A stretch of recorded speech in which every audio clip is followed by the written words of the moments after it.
জমি তোর মতন বই রয়েছিস কি লেগে গরুটারে ঘাস পানি খাওয়াইছিস নি? হ ভাই, গরুরে ঘাসও খাওয়াইছি, পানিও খাওয়াইছি। বৃষ্টি নামবো, ঘাস কাটতে যে গল গরু রাখছস না, রাত্রে বৃষ্টি নামবো, গরুটারে খাওয়াবি কি? যা তাড়াতাড়ি যা, ঘাস কাটতে লইয়া। যাও ভাই, আমার অনেক খিদা লাগছে, আগে অল্প ভাত খেয়ে নেই।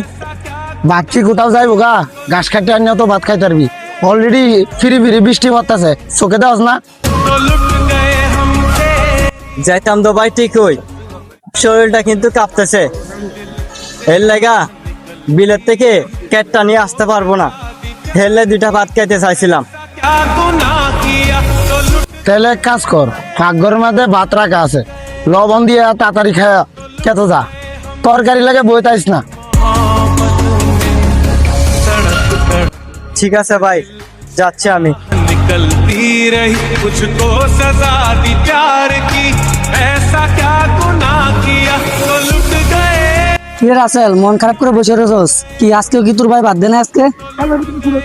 হ্যাঁ দিছে তো, লবণ দিয়ে গায়ে আসছে। সবসময় কি তোর সাথে এমনই হয়? আসলে কি তোরা মারফেটের ভাই না সৎ ভাই? কি বন্ধু, তুই এটা কেমন কথা বললি? মাসুম ভাই আর আমি তো আপন মার ফেডের ভাই। আরে পাগল, আমি তো একা বলতেছি না, এলাকার সবাই বলতেছে। মাসুম ভাই যদি তোর আপন ভাই হতো তাহলে তো তোর সাথে আর এমন ব্যবহার করতো না। আরে বন্ধু, বুঝছ না, তোর সম্পত্তির যে একটা বাঘ আছে, তোর একটা জায়গা আছে, ওটা না তুই আলাদা থাক, তোর ভাইয়ের সাথে আর থাকা লাগবে না। আরে বেড়া, তুই এটা কি বলস? আমি কেন আমার বাইরে থেকে জায়গা সম্পত্তি আলাদা করে দূরে চলে যাবো? আরে ভাই, তুমি তো ব্যাক কল মারা ভাড়া এত অত্যাচার করতেছে, তুমি তারপরে এখানে থাকতেছো। আরে পাগল, তুই যে তোর বাইরে এত অত্যাচার সহ্য করে পড়ে আসস, সামনে তো তুই বিয়ের শাদী করবি, তখন কি করবি? শুন বন্ধু, তোর একটা কথা বলি। আমি যখন অনেক ছোট ছিলাম তখন আমার মা বাবা মারা গেছিল। তখন আমার কাছে সবই আপন ছিল আমার বড় ভাই আর আমার ভাবি।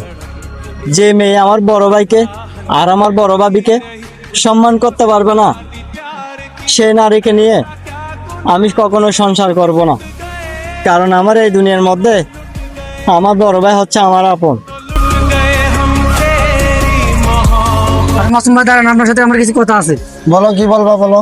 ভাই রাসেল তো আপনার ছোট ভাই, আপনার তো অনেক এক্সপার্ট ভাবে চলতেছেন, কিন্তু ওরা দিয়ে তো ভাই যত কুলিকা আছে, ঘাস কাটা দিচ্ছেন, এগুলো তো ঠিক না ভাই। আরে ভাই, এই দুনিয়া বাইরে দিয়েছেন, কিন্তু উপরে যাইতে ওগুলো জবাব দেওয়া লাগবো। আপনার ছোট ভাইয়ের উপরে যত অত্যাচার করতেছেন, জুলুম করতেছেন। আচ্ছা, তুমি কি হও রাসেলের? আমি রাসেলের বন্ধু। আচ্ছা ঠিক আছে, তুমি রাসেলের বন্ধু হয়ে আমাকে যে কথাটা বলছো, ঠিক আছে, আমি এই কথাটা চিন্তা ভাবনা করে দেখবো।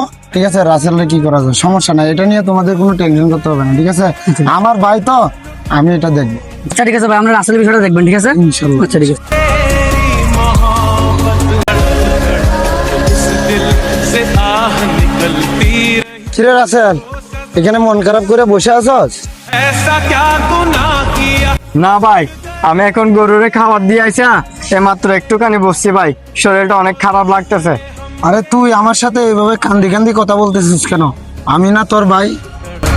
इस दिल से ভাই, আমার শরীরটা না অনেক খারাপ লাগতেছে, তাই একটু আগে এসে বসছি।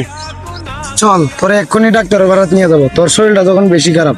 আরেকটা কথা, আজকের থেকে তুই কোনো কাজ করবি যে, তুই আমার ভাই, কোনো কষ্টের কাজ করলেও এটা আমার সাথে শেয়ার করবি, ঠিক আছে? আর তোরা কষ্টের কাজ কেন দেই? তোরা যদি এখন থেকে কষ্টের কাজ যদি ঠিক মতো না করস, যখন আমরা থাকবো না, মরে যাব, তখন তোর কাজগুলো করতে হবে না। এই জন্য তোর এই কষ্টের কাজগুলো দিয়ে দিয়ে কি অভ্যস্ত করি। তুই কোনো মন খারাপ করিস না, তুই আমার ভাই না? তুই তো আমার ভাই। किया तो लुट